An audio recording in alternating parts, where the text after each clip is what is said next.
Boa tarde, meus amigos do Centro Espírita Manuel Filomeno de Miranda.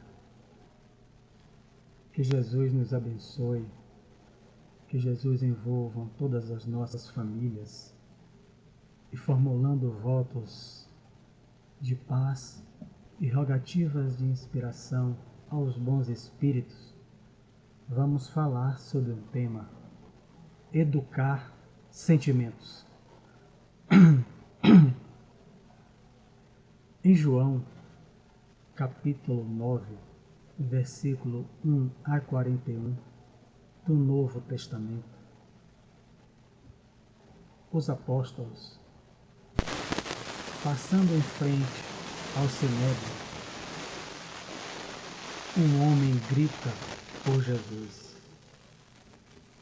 Rabi, ou Rabone, meu mestre, cura-me. Grita, grita e grita. Jesus faz uma pausa diante dele e pergunta: o que você quer de mim? Que me cures, mestre, que me cures. Jesus faz barba para passar na vista daquele homem. E aquele homem começa a ver, a enxergar. Ele cura-se de uma deficiência física, de uma deficiência visual. A pergunta que se segue depois do apóstolo Simão, diante daquela multidão que testemunhou o fato diante do Sinédrio, o templo de Jerusalém, Simão pergunta: Rabi, meu mestre, quem pecou para que ele nascesse cego? Ele ou seus pais? A pergunta nos remete a profundas reflexões.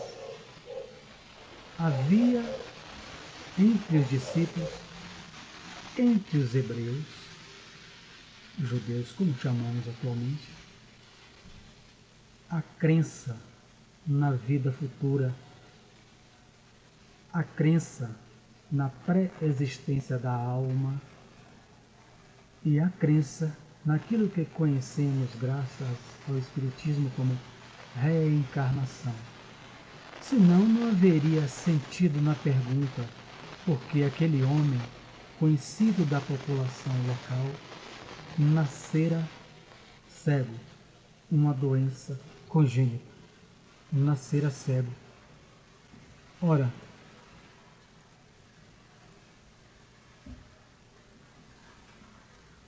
a crença pela pergunta, Jesus não derrogou, não desestimulou a pergunta. Por quê?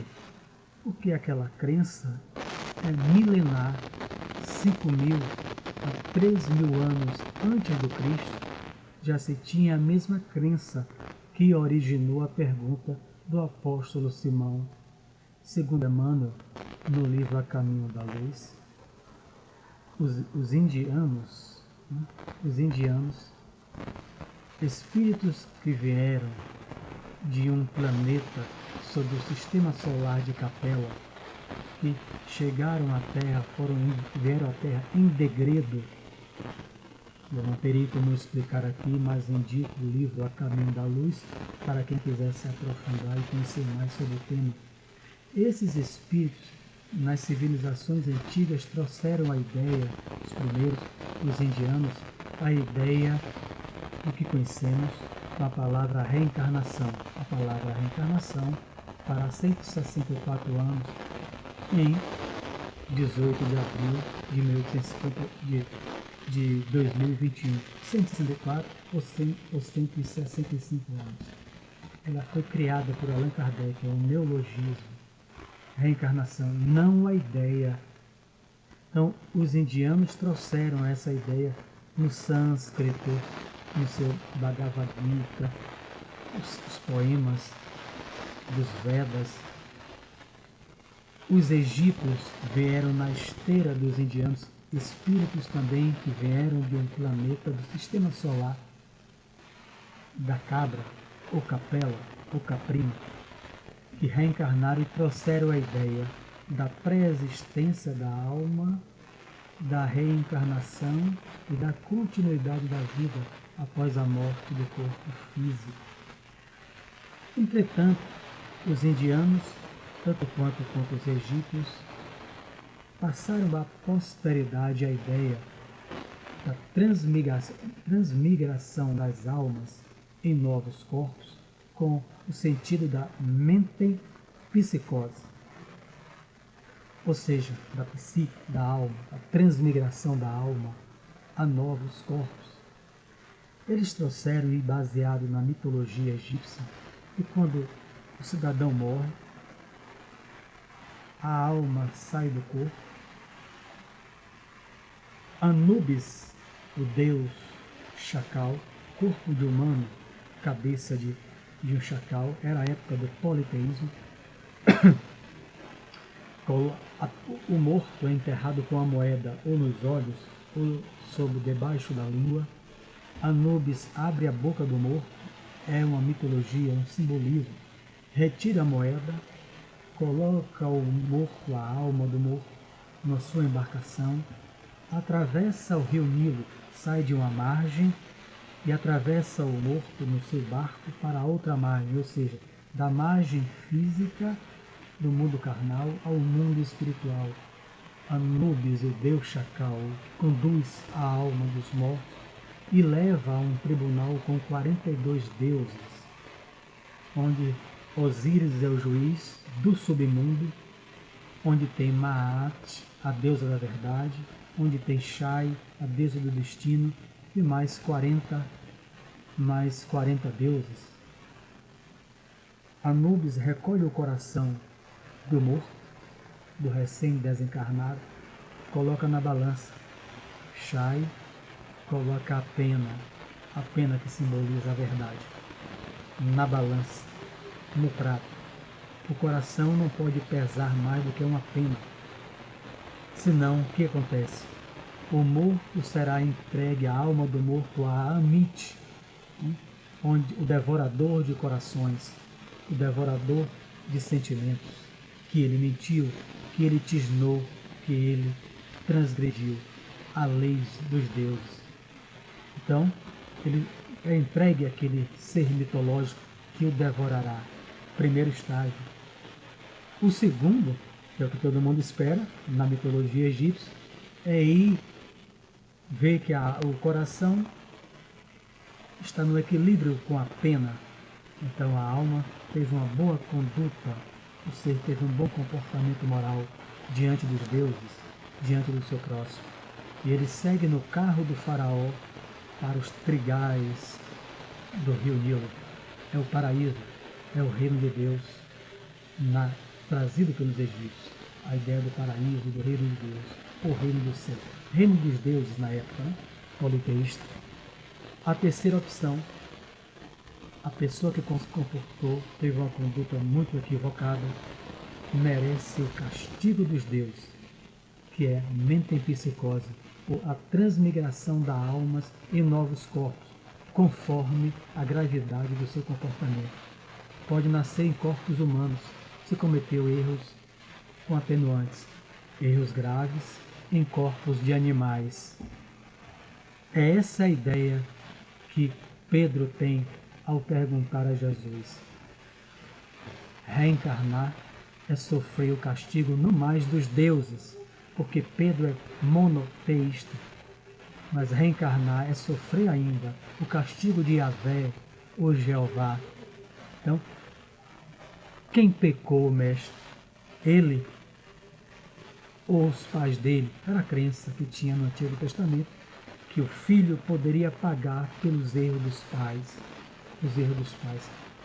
Ora, então reencarnar para Simão, né, na linguagem nossa, reencarnar é para sofrer o castigo, a punição de Deus. Nascer com a enfermidade congênita, portando uma deficiência visual, surdez, paralisia, a hebefrenia, qualquer tipo de doença, está sofrendo, sendo castigado por erros do passado, da pré-existência da alma, mas sofrendo um castigo, uma punição dada por Deus. Essa ideia tinha mais de 5.000 anos na cabeça de todos, que Jesus sabe que ela vem com todo um véu simbólico, mitológico, mas na essência ela é real, ela está perfeitamente real. Então, a resposta de Jesus, que eu recolhi da Bíblia, que é de um caráter singular. Por quê? Porque Jesus, a resposta que Jesus vai dar ali a Simão, não foi pecado dele, pecado é erro. Não foi pecado dele, nem de seus pais, Simão. Foi para que se manifestasse nele as obras do meu Pai. Então, João dedica de 1 a 41, uma página com as duas faces. É longo para a gente entender esse contexto. Ora, mas é tão novo isso, é tão inusitado, é tão surpreendente essa questão. Por quê? Porque Jesus apresenta um novo aspecto do que eles compreendiam como retorno da alma a novos corpos, transmigração da alma. No hebraico, Guigor Neshmo, a transmigração da alma a novos corpos. Não é só para castigar, não é só sofrer a punição de Deus, é para manifestar as obras de Deus nele. Mas ele nasceu cego. Como é que Deus manifesta as obras assim em alguém? Então, ao dizer isso, Jesus apresenta um novo aspecto do entendimento da reencarnação, um novo aspecto do entendimento da natureza de Deus.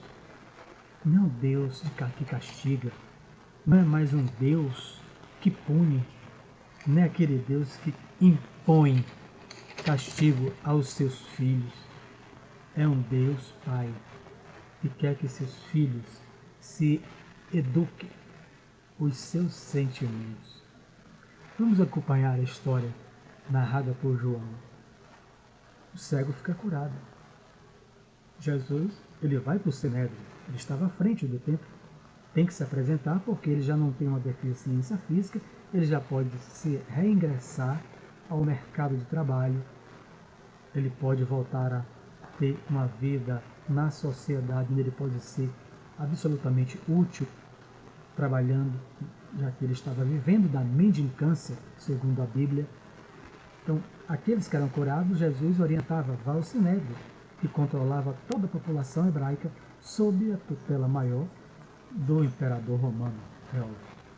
Ele vai, os fariseus que controlavam o Sinédrio, mas o Senhor era cego, ele era conhecido, todo ano ele ia para ali banhar-se na fonte de Siloém, nas águas de Siloém, que quando se agitavam eram milagrosas, né? As águas eram fluidificadas na nossa linguagem pelos espíritos nobres, e algumas pessoas se curavam naqueles que já estavam em fim de prova, porque angariavam merecimento, banhavam-se segundo a Bíblia. E ele banhava-se os olhos todos os anos, ou pedia que alguém banhasse, e não ficou curado. Com Jesus, ele encontrou a cura. Ele diz isso aos fariseus, doutores da lei. Eles não acreditam. Ele fala, mas como aquele homem teve essa força? Se você nasceu cego, você é filho do castigo. O fariseu diz aí na Bíblia, você é filho do pecado e sofre o castigo de Deus. Por isso que nasceu doente, nasceu cego. Eu não sei como, o que eu fiz para que Jeová me castigasse, eu só sei que Jesus me curou. Os fariseus mandam chamar os pais dele, ameaçando de expulsar ele da sinagoga. Isso era um atestado de mendicância, mesmo sendo saudável. Você expulso da sinagoga, muita gente não daria nem um pão a você. Quanto mais oferecer um trabalho. Você caiu no desagrado dos doutores da lei. Manda chamar os seus pais. Os pais se assustam, eles não estavam lá. Meu filho, ficam emocionados. Meu filho está curado. Era cego. Quem fez isso? Jesus. Onde está ele, Pedro? Eu não sei. Muita gente. Como é que eu vou encontrá-lo? Mas, diante dessa multidão que está aí no templo e fora dele, eu só sei que eu era cego e fui curado. O resultado, o fariseu diz: se insistir nisso, que um homem tem poder de lhe curar, será você e seus pais expulsos, todos da sinagoga. Era um atestado de passar fome, de ser execrado na sociedade. O filho, o cego, mantém-se firme. Eu sou grato a Jesus. E é expulso da sinagoga. Foi degradado do meio da sociedade hebraica da época. E aí acontece outro fato inusitado. Ele sai junto com seus pais. Jesus soube do ocorrido, a Bíblia narra, por alguém que viu e contou. A multidão é imensa, mais de 5.000 pessoas. Jesus faz uma pausa e vai procurar o cego. Você não vê isso na Bíblia, porque o doente, como eu, procura Jesus. Como os amigos que passam por uma aflição, como eu passo, eu vou às casas espíritas, que lá está Jesus na nossa crença atual, né? O irmão evangélico vai na igreja evangélica, o irmão católico vai na igreja católica. Enfim, conforme as suas crenças, conforme vocês estão buscando o tratamento espiritual, buscando Jesus no Filomeno de Miranda para encontrar um fim para as suas aflições, as suas dores. Agora, Jesus que veio procurar o cego e vai e delega os apóstolos para encontrá-lo diante de mais de 5, 10 mil pessoas, e Jesus encontra: vim até você. Sorrindo, Jesus vai. O homem se ajoelha de gratidão. Jesus pergunta: você crê em mim? Você crê no Filho do Homem? Sim, eu creio. E se torna um discípulo de Jesus. O homem não curou só a cegueira física. Ao manter-se firme na sua fé, no seu coração grato, ele começou a curar, a educar os seus sentimentos. Ele deu início à sua cura espiritual. A partir de uma firmeza de caráter, a partir de uma escolha íntima. Ele poderia se acovardar, porque ele sabia as consequências de ser expulso da sinagoga, mas ele não fez. Ele manteve-se fiel, de um coração grato, educando sentimentos. É o início da cura real para o espírito imortal que somos todos nós. O tempo do cego foi de algumas horas, desde que Jesus fez barro e colocou nos seus olhos, até o momento em que ele foi chamado, foi à sinagoga, e todos os diálogos, os pais dele chegassem, fossem trazê-lo de casa, Jesus procurasse ele. Algumas horas do dia, aquele homem deu início à sua cura real, não apenas da cura da cegueira física. Qual o nosso tempo para realmente nos curarmos? Então, quando Jesus olha para nós, ele sabe que nós precisamos de um tempo. Quando Jesus viu aquele homem baixinho em uma árvore, chefe dos publicanos e plenamente mal visto pela comunidade hebraica ao qual Jesus pertencia, Jesus vai em direção a ele e diz: desce do sicômoro, Zaqueu, passarei e jantarei em sua casa hoje à noite. Aquilo causa um choque entre os apóstolos, entre os outros, porque Zaqueu era visto como um homem avarento, chefe dos publicanos, a serviço de Roma, que escravizava os hebreus, ao qual ele também era hebreu. Ele trabalhava, digamos assim, para o inimigo, coletando o dinheiro dos seus irmãos de etnia para dar ao inimigo. Jesus passa um dia. O que é que Jesus viu em Zaqueu? Jesus olhou Zaqueu e viu Zaqueu 1831 anos depois, quando ele nasceria, depois de percorrer todo um tempo, toda uma trajetória. em Riacho do Sangue, no Ceará, como Adolfo Bezerra de Menezes. Jesus olhou Públio Lentulus, escondido, roupas ao fim da tarde, para que ninguém reconhecesse o senador de Roma, um homem orgulhoso, rico e poderoso, com poder de vida e de morte, mas era um pai que ama. Que vai aquele curador, Jesus, pedir que curasse Flávia, a sua filha. Jesus olhou para ele: quer me seguir agora ou daqui a alguns milênios? Sua filha está curada pela fé e pelo amor de sua esposa. Deseja seguir-me agora, senador romano, ou daqui a alguns milênios, 2 milênios. Jesus olha Públio Lentulus. Não viu seu escravizador, não viu o orgulho e o egoísmo. Ele olhou, sabia que Públio precisava de 2000 anos, com várias reencarnações, para ser hoje conhecido e agradecido a todos nós, e agradecemos a ele, como Emmanuel, como Manuel da Nóbrega, a sua penúltima existência, já que Chico disse que ele estaria reencarnado desde 2000 no interior de São Paulo. Mas até agora, pelo menos eu não sei quem é Emmanuel reencarnado, embora acredito plenamente na revelação de Chico Xavier, que não mentia. Então, nós precisamos de um tempo, todos nós necessitamos desse tempo de reencarnação, para que as reencarnações propiciam para todos nós. Então, o que é que Simão compreende? Deus é bom. Deus quer que se manifeste a obra dele. Aonde? Fora? Não. No coração do cego, no coração de Zaqueu, no coração de Públio Lentulus. O reino de Deus está no coração dos homens. Naquele momento que ele era Públio, o coração não passaria no exame mitológico egípcio, a balança e a pena.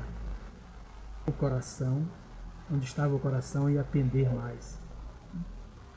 Cheio de orgulho, cheio de egoísmo, cheio de vaidade, prepotência, arrogância.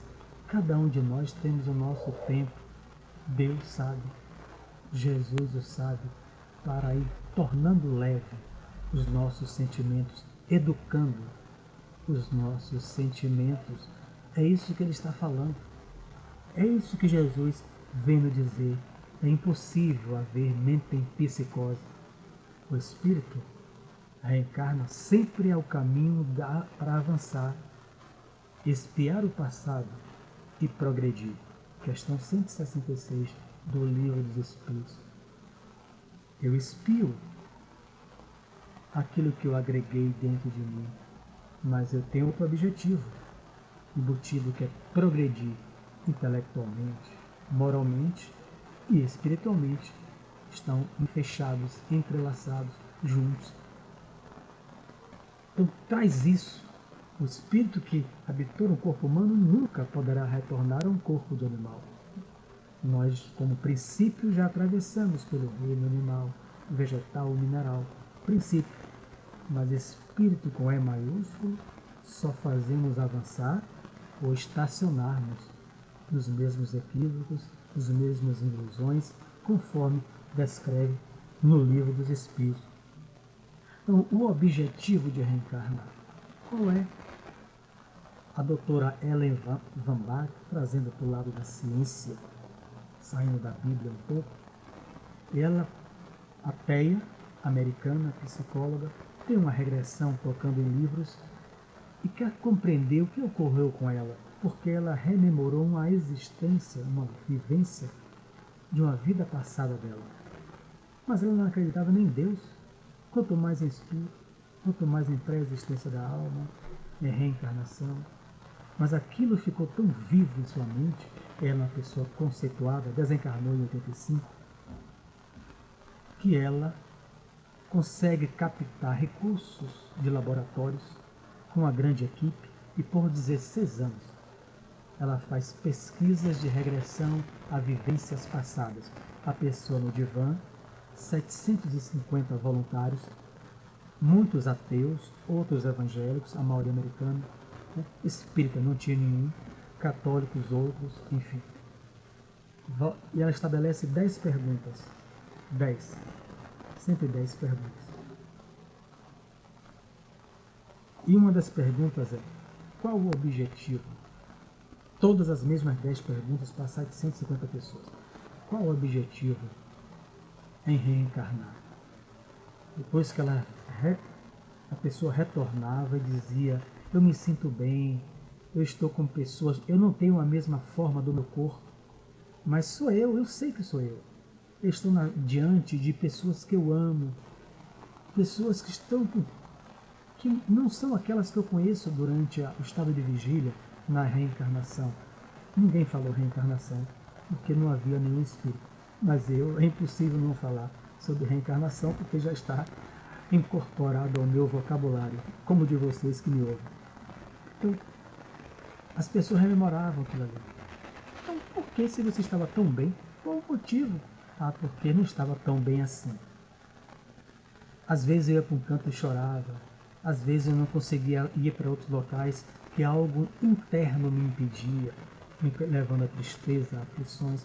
750 pessoas, depoimentos diferentes, mas todos com tristeza, com aflição, em vários momentos no seu estado de erraticidade, antes da reencarnação.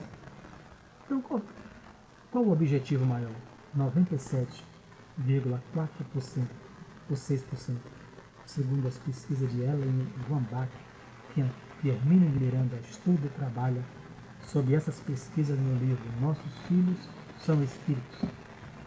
Eles vão dizer: o objetivo de reencarnar não é para sofrer castigo de Deus. O objetivo é aprender a conviver. Resposta única, diferindo um pouco na forma. Aprender a conviver, porque viver, eu posso viver sozinho até melhor, mas conviver com o outro não está fácil para ninguém. Senão, nós não veríamos a média de separações no Brasil entre 2 anos e meio de cada união, de cada casamento.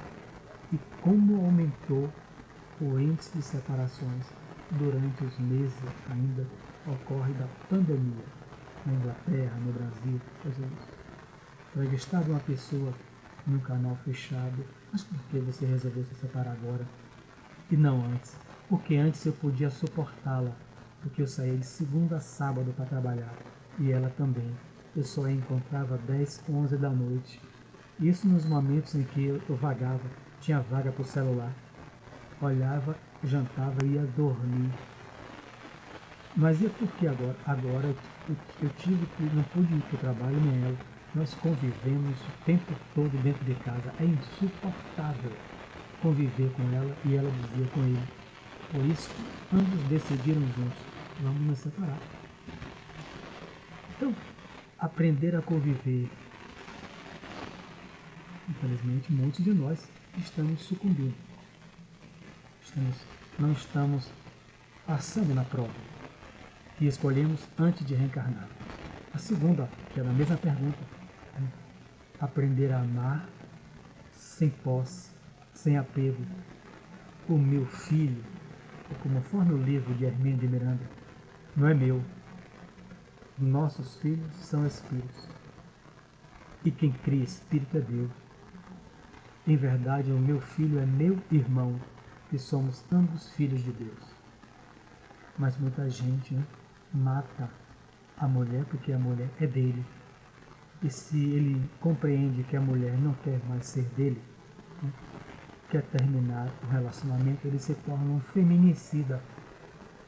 Porque o orgulho dele não permite ele dizer aos seus amigos: minha mulher se separou de mim. Será muito melhor ele dizer: eu me separei. Troquei a de 50 por uma de 2,5 de idade. Então ele se empavona no seu orgulho. Mas quando é ao contrário, ele se torna um feminicida. A reencarnação é para ele educar os seus sentimentos. Muitos infelizmente, estão perdendo a prova nessa área de educação sentimental. Amar sem posse, sem apego a ninguém. E na mesma pergunta, a terceira questão, que ela encontrou nas respostas similares das 750 pessoas, fazer as pazes com nossos adversários. E surpreende-se Ellen, surpreende-se Hermínio de Miranda, porque a maioria tinha muitos evangélicos e católicos, religiões predominantes nos Estados Unidos da América. Liam a Bíblia, e isso é bíblico. Mas haviam ateus que respondiam iguais. É sinal que todos nós já nos defrontamos em alguma encarnação com os ensinamentos do Cristo, que somos milenares. Fazer as pazes com nossos inimigos.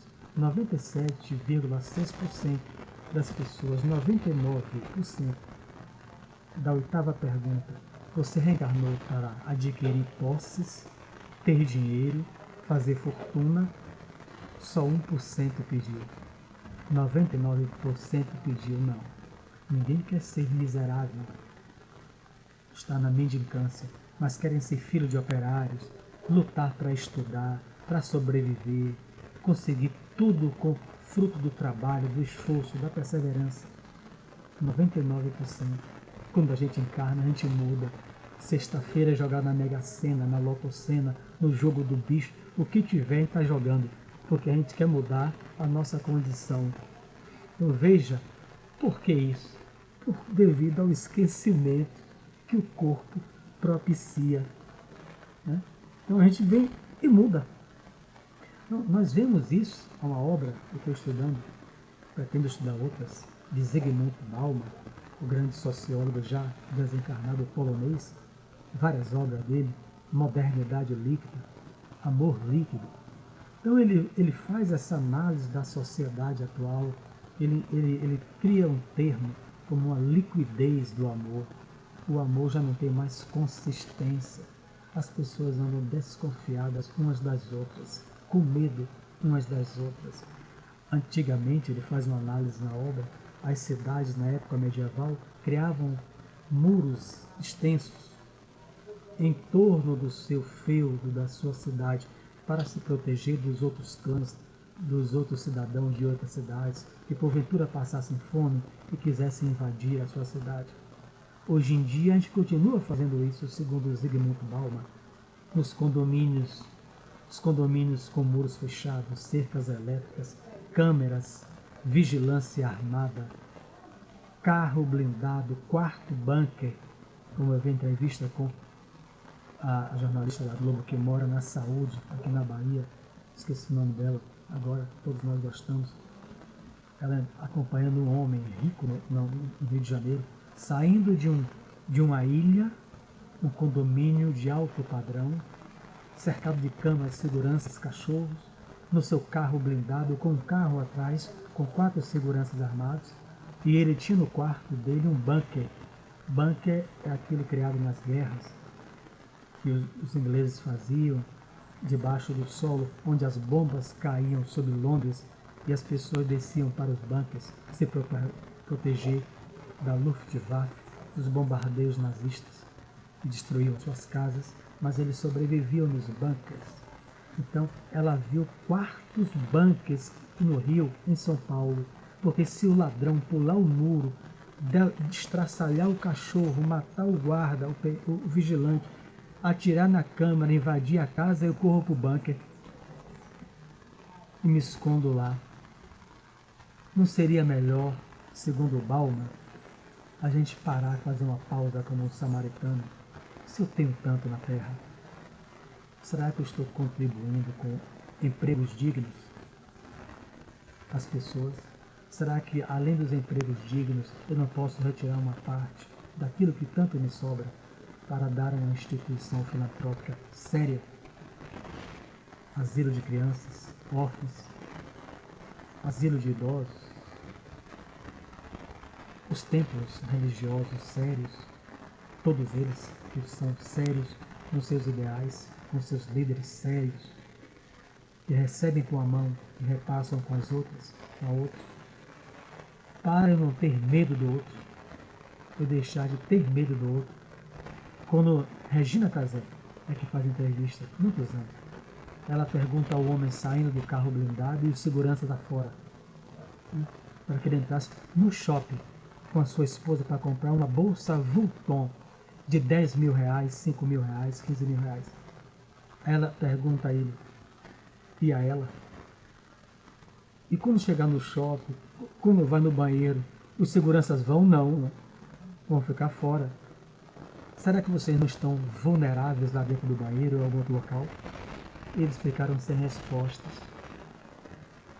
Então, para que a gente não se torne vulnerável a conviver com o outro, não seria melhor educar os nossos sentimentos, sermos mais solidários, sermos mais fraternos, mais compreensivos, mais tolerantes? Aonde?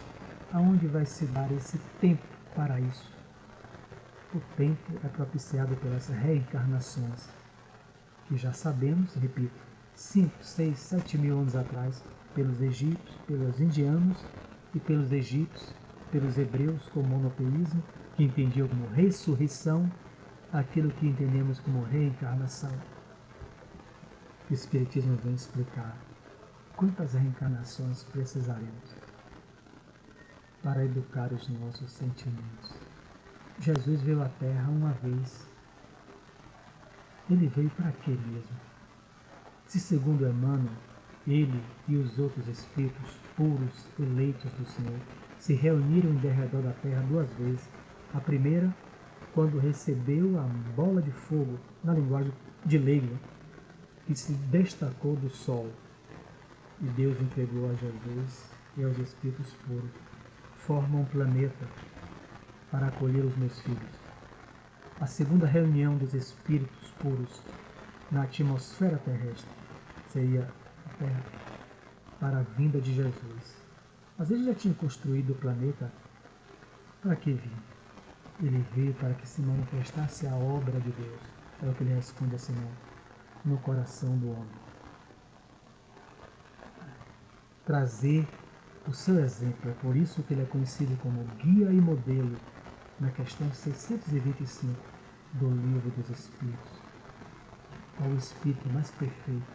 Deus enviou à Terra para nos ser de guia e modelo. Vede Jesus. Então Jesus falou e exemplificou, praticou o amor, a benevolência, o perdão das ofensas, a solidariedade a todos. Nunca estabeleceu diferença com ninguém. Então ele é o nosso modelo, é o nosso guia, é o nosso mestre. Então compreendemos que ele afirma, não desconsidera a palavra que conhecemos como reencarnação, e à época era conhecida como ressurreição entre os hebreus. Precisaremos dela para educar, não é para sofrer, porque ele apresentou um Deus que era Pai, um Pai que ama, Pai que educa, tem energia, porque ele é justiça. Se o nosso filho, o nosso neto, no meu caso, estiver fazendo algo que ele vai se machucar, o meu neto tem 2 anos e meio. Então, eu e a avó o repreendemos entre seus pais. Né? Claro que não é com violência, mas repreendendo ele, explicando, olha, não põe o dedo na tomada, que toma choque. Ele não sabe o que é choque, o que é energia elétrica. Mas ele vai, volta, puxa ele novamente, repetindo, para fixar no seu subconsciente e colocar o dedinho, um prego, o que for, na tomada, ele vai sentir dor, vai sofrer. Então requer paciência, requer tolerância, mas requer cuidado, requer atenção, requer amor. Então, a justiça de Deus, que dá a cada um segundo as suas obras. Sim, isso é a justiça. Fazer ao outro o que gostaria que o outro lhe fizesse. Mas ela vem envolvida no seu amor, na sua misericórdia, dando oportunidade, dará sempre a todos nós para educarmos ou nos reeducarmos os nossos sentimentos, que muitos estão mortos, afirmou Jesus. Deixai os mortos, cuidado de enterrar os seus mortos. Mortos de quê? Mortos dos sentimentos de bondade, de fraternidade. Quanto a ti, entregar o reino de Deus. Vem construir, edificar o reino de Deus dentro de você, na mudança de comportamento. O Espiritismo chama, e vocês sabem, chamado de reforma íntima. Vem renovar o seu coração para que ele não se torne um peso em sua consciência, lhe traga aflições, lhe traga sofrimentos. Então é isso.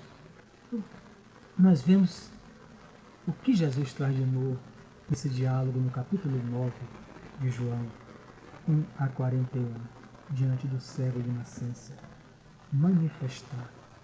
Quirino, trazendo aqui para ilustrar da extensa bibliografia espírita, Quirino e Licurgo, se não me engano o livro é Pontos e Contos, Espírito eu sei, Humberto de Campos, o médio é fantástico, Francisco Cândido Xavier. A história é real, o nome é fictício, mas a enchente se fez em um interior de Minas Gerais.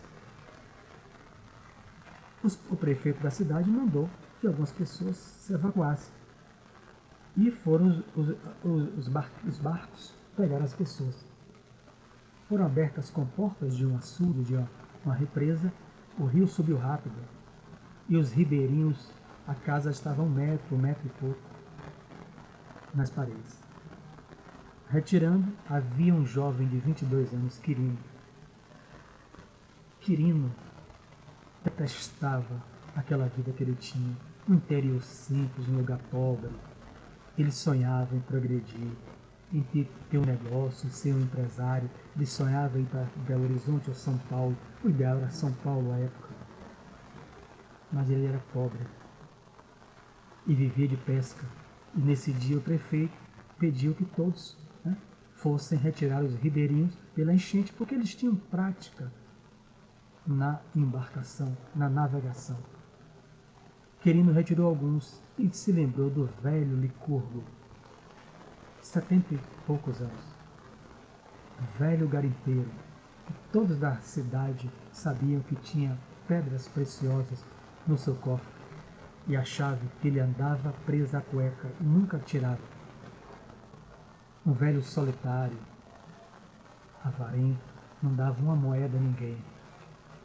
Só dava bom dia e boa tarde, comprava os mantimentos e voltava para tomar conta da sua casa e do seu cofre, com dinheiro e pedras preciosas que ele recolhera do garimpo. Quirino chega e chama o velho Licurgo. Esse Licurgo, ele recusa a sair. A água está batendo quase no seu umbigo.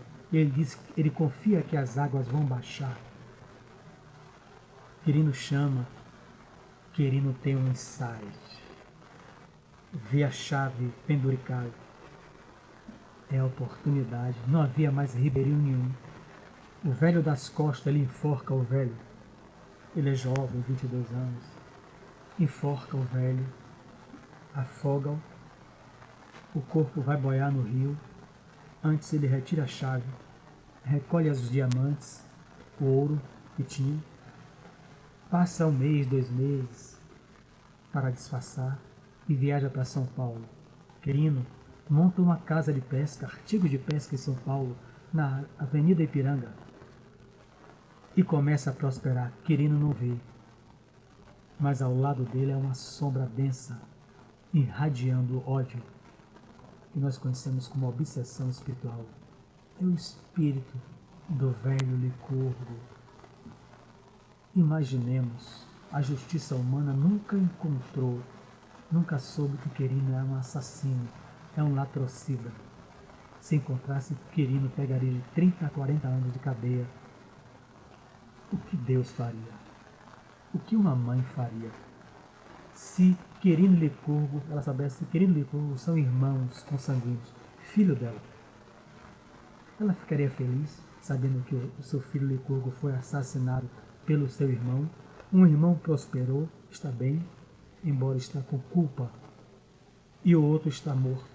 Ela ficaria feliz entregando a polícia, prendendo o outro filho dela, Quirino, e um outro morto? O coração dela estaria em paz? Não. Então o que Deus faria? Porque Deus é amor. Deus é o coração invisível do universo, conforme está no livro Nosso Lar. Deus ama, disse João. Simplesmente ama. E como Deus vai resolver essa encrenca? Licurgo será filho de Quirino, na mesma existência, porque Quirino vai devolver com juros e correção tudo que ele furtou da existência do velho Licurgo. Que juros, que correção? Ele vai dar teto, ele vai propiciar uma nova existência junto com a esposa que ele casou, ele vai dar escola, ele vai dar a paciência, ele vai dar a renúncia das noites perdidas, se for um bom pai, quando o Licurgo bebê estiver com febre, estiver com algum, ele vai dar a paciência de ouvir Licurgo quando for adolescente. Então ele vai devolver não apenas os diamantes, mas com juros e correção o seu sentimento de pai. Só Deus propicia isso. Então, para isso, Deus coloca o esquecimento na cabeça de Licurgo, na cabeça de Quirino, que não sabe que aquele bebê que a mãe entregou a ele é o assassinado, é o velho Licurgo que ele matou anos antes. Anos antes. Sem a reencarnação, como educar o sentimento desses dois filhos de Deus? Porque eles são irmãos, filhos de Deus, e como Deus fica sabendo que dois irmãos se odeiam? Ambos eram afins, tinham os mesmos interesses, dinheiro, ter coisa. Um tinha, não dava nada a ninguém, avarento. O outro não tinha, mas queria ter de uma maneira ilícita. Ambos têm afinidade. Agora vão estabelecer a sintonia debaixo de um mesmo teto pela consanguinidade dentro do lar. A família é a primeira escola do espírito.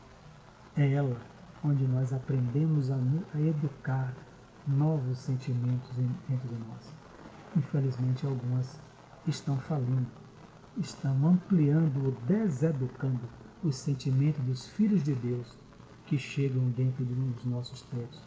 Que nós não sejamos esses a assim agirmos. Então, é a misericórdia divina, encerrando, agradecido ao convite, estimulando a todos a cura, que a ação de cura magnética e espiritual fluídica, proporcionada pelos bons espíritos de Filomena, todos vocês, é um acréscimo da misericórdia divina. O magnetismo que conhecemos como passe espiritual, irradiações à distância, sim, é um benefício imenso para o reequilíbrio do nosso perispírito, da saúde orgânica, saúde emocional, mas não se dará uma cura integral sem a educação dos nossos sentimentos. Que o cego teve em um dia, que Zaqueu, que Públio precisaram de 2000 anos para educar os sentimentos e se tornarem espíritos superiores, amados por todos nós. Bezerra e Emmanuel. Encerro reportando a uma obra. Reencarnação do Brasil, estudo de 8 casos, para compreender que só o amor propicia a educação do ser. Ronaldo, 28 anos. Paulista, veio do Paraná, foi para São Paulo com a família de 9 filhos. Ele era um noivo, mas manifestava, alternava o seu estado emocional. Estava feliz, não estava bem.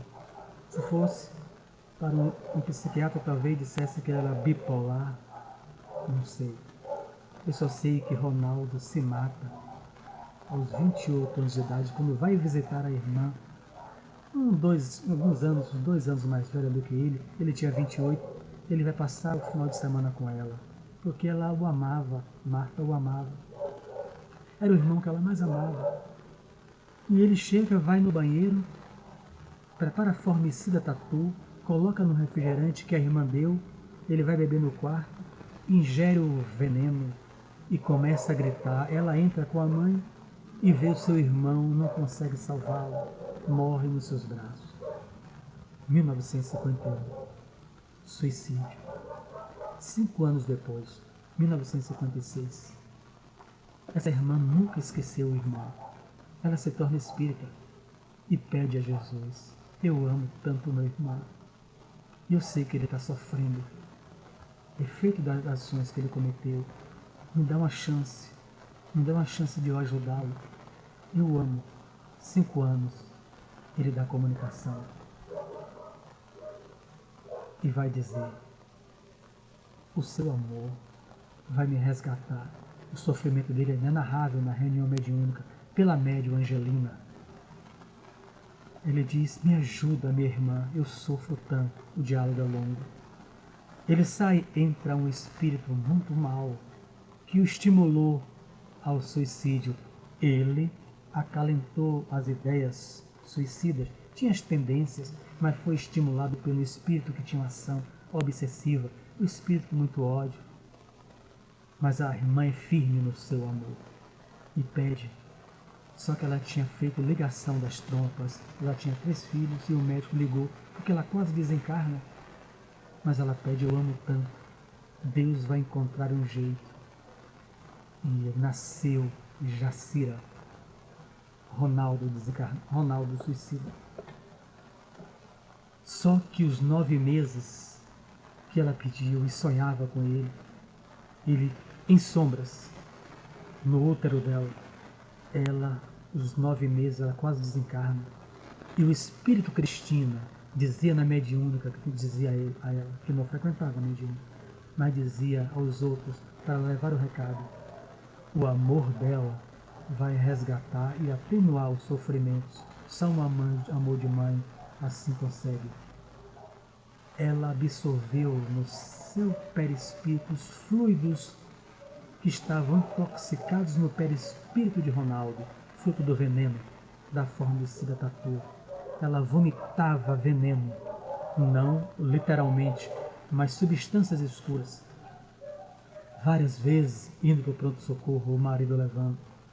Mas Ronaldo, Jacira reencarnado, nasceu plenamente saudável, apenas com distúrbios, não podia tomar refrigerante, de jeito nenhum, porque se recordava, embora não sabia detalhes, porque tinha esquecimento, e ninguém nunca contou a ela o que ocorreu na mediúnica, que o refrigerante, ela misturou veneno e bebeu. Então, uma criança que detestou refrigerante, ela não sabia por quê, tinha tendências masculinas, não gostava de namorar, não gostava de homens. Foi um homem 5 anos atrás.